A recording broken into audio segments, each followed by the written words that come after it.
آج میں آپ کو بتاتا ہوں کہ عمر رضی اللہ تعالیٰ عنہ غریبوں کی خدمت کتنے شوق سے کیا کرتے تھے، اور کبھی کبھی ایسا بھی ہوتا کہ جب کسی غریب کی خدمت کرتے اور وہ غریب آگے سے یوں کہتا کہ عمر بن خطاب کا حق نہیں بنتا خلافت کرنے کا، آپ کا حق بنتا ہے خلیفہ بننے کا، تو عمر رضی اللہ تعالیٰ عنہ آگے سے یہ نہ کہتے تھے کہ میں ہی عمر بن خطاب ہوں، بلکہ یوں کہتے تھے کہ میری بہن دعا کرنا میرے لیے۔ اور میں آپ کو ایک خاص واقعہ سناتا ہوں کہ عمر رضی اللہ تعالیٰ عنہ غریبوں کی خدمت کتنے شوق سے کیا کرتے تھے۔ توجہ فرمائیں، عمر رضی اللہ تعالیٰ عنہ کے خادم خاص حضرت اسلم بیان کرتے ہیں، فرماتے ہیں کہ میں اور حضرت عمر رضی اللہ تعالیٰ عنہ دونوں مدینے سے باہر نکل کر جب سرار پہاڑ پر پہنچے تو ہم کو دور سے آگ جلتی ہوئی نظر آئی، تو عمر رضی اللہ تعالیٰ عنہ نے اسلم رضی اللہ تعالیٰ عنہ سے فرمایا، معلوم ہوتا ہے ایک قافلہ ہے جو رات اور سردی کی وجہ سے ٹھہرا ہوا ہے، چلو میرے ساتھ چلو۔ حضرت اسلم فرماتے ہیں جب ہم باغے وہاں پہنچے، جب قریب گئے دیکھا کہ ایک عورت ہے، اس کے ساتھ بچے ہیں اور آگ پر ایک ہنڈیا رکھی ہوئی ہے اور بچے زور زور سے رو رہے ہیں۔ حضرت عمر رضی اللہ تعالیٰ عنہ نے سلام کیا اور پھر کہا، اے روشنی والے، آگ والوں نہیں کہا، یہ ہے عمر رضی اللہ تعالیٰ عنہ کی عقل مندی کی روشن دلیل۔ اس عورت نے وعلیکم السلام کہا۔ پھر عمر رضی اللہ عنہ نے فرمایا، اے بہن، میں آپ کے قریب آ سکتا ہوں؟ تو اس عورت نے کہا، نیک ارادے سے آئیں وگرنہ باز رہیں۔ تو عمر رضی اللہ تعالی عنہ اس عورت کے پاس گئے اور پوچھا، کیا بات ہے؟ اس عورت نے کہا، ہم لوگ بھوک اور سردی کے مارے ہیں۔ پھر عمر رضی اللہ عنہ نے پوچھا، بچے کیوں رو رہے ہیں؟ جواب ملا، بھوک کی وجہ سے۔ حضرت عمر رضی اللہ تعالیٰ عنہ نے پوچھا، ہنڈیا میں کیا ہے؟ اس عورت نے کہا، جواب دیا، اس میں صرف پانی ہے، بچوں کو چپ کروانے کے لیے خالی ہنڈیا چولہے پر رکھی ہوئی ہے تاکہ وہ سو جائیں۔ پھر اس عورت نے کہا، اللہ ہمارے اور عمر کے درمیان فیصلہ کرنے والا ہے۔ یہ سن کر حضرت عمر رضی اللہ عنہ نے فرمایا، اللہ تم پر رحم کرے، عمر کو کیا معلوم تم اس حالت میں ہو؟ پھر عورت نے کہا، عمر ہمارا حکمران ہو اور عمر کو اتنی بھی خبر نہ ہو۔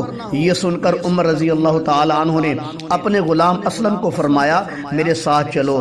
حضرت اسلم رضی اللہ تعالی عنہ کہتے ہیں، ہم دوڑے ہوئے بیت المال میں آئے، وہاں سے آٹے کی بوری لی، چربی لی۔ پھر عمر رضی اللہ تعالی عنہ نے فرمایا، یہ سامان مجھے اٹھوا دو۔ تو اسلم نے فرماتے ہیں، میں نے عرض کیا، خادم حاضر ہے، میں اٹھاتا ہوں۔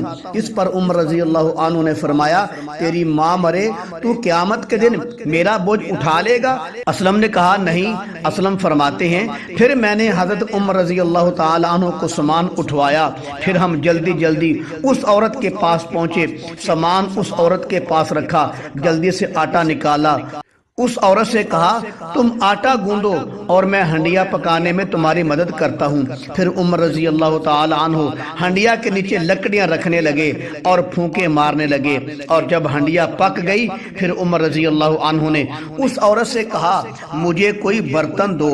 اس عورت نے ایک پیالہ دیا، عمر رضی اللہ عنہ نے اس پیالے میں سالن ڈالا۔ پھر عورت سے کہا، بچوں کو کھانا کھلاؤ، میں بچوں کے لیے بستر بچھاتا ہوں۔ جب بچوں نے سیر ہو کر کھانا کھا لیا تو عمر رضی اللہ عنہ نے باقی سامان اس عورت کے پاس رکھا اور کھڑے ہو گئے۔ وہ عورت آپ کو دعائیں دینے لگی۔ عورت نے کہا، اللہ آپ کو جزائے خیر دے۔ پھر اس عورت نے کہا، امیر المؤمنین، عمر کی بجائے خلافت کے حقدار تم ہو۔ حضرت عمر رضی اللہ عنہ نے یہ سن کر یہ نہیں فرمایا، بہن میں ہی عمر ہوں، بلکہ فرمایا، اے بہن بس میرے لیے دعا کرنا۔ پھر عمر رضی اللہ عنہ نے فرمایا، صبح تم امیر المؤمنین کے پاس آنا، جب تم عمر کے پاس آؤ گے تو تم مجھے وہیں پاؤ گے۔ یہ ہے اس مثال کا صحیح پس منظر، نیکی کر دریا میں ڈال، مطلب کہ نیکی کر کے اس کو بتاؤ نہیں بلکہ بھول جاؤ۔ پھر عمر رضی اللہ تعالیٰ عنہ وہاں سے چل پڑے۔ تو میں کہتا ہوں، حضرت عمر رضی اللہ تعالیٰ عنہ باتیں نہیں کیا کرتے تھے، بلکہ حقیقی معنوں میں عمل کر کے دکھاتے تھے۔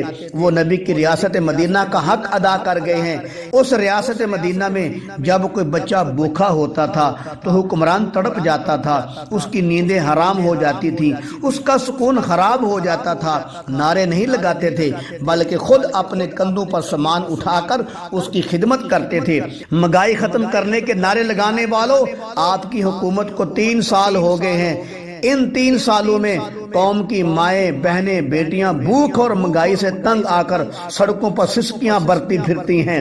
ریاست مدینہ کے امیر المؤمنین عمر رضی اللہ تعالیٰ عنہ فرماتے تھے کہ میری ریاست میں دریائے دجلہ کے کنارے پر ایک کتا بھی بھوکا مر گیا تو میں اس کا جواب دہ ہوں گا۔ بتاؤ تمہارے 3.25 سالوں کے دور میں لوگ 2 وقت کے کھانے کو ترس گئے۔ عورتیں سڑکوں پر آ کر پوچھ رہی ہیں کہ ہم خودکشی کر لیں۔ عورتیں بھوک سے تنگ آ کر اپنے بچوں کو سڑکوں پر فروخت کرتی نظر آتی ہیں۔ فیکٹریاں اور کارخانے بند ہو گئے ہیں۔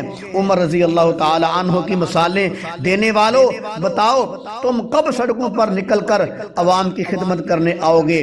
لوگوں کو سبز باغ دکھانے والوں، اس باغ کا پھل کب پکنا ہے؟ پہلے تم لاکھوں کے مجمع میں آ کر باتیں کرتے تھے، میں کہتا ہوں اب تم صرف سینکڑوں میں نہیں 20 لوگوں میں آ کر بات کر کے دکھاؤ۔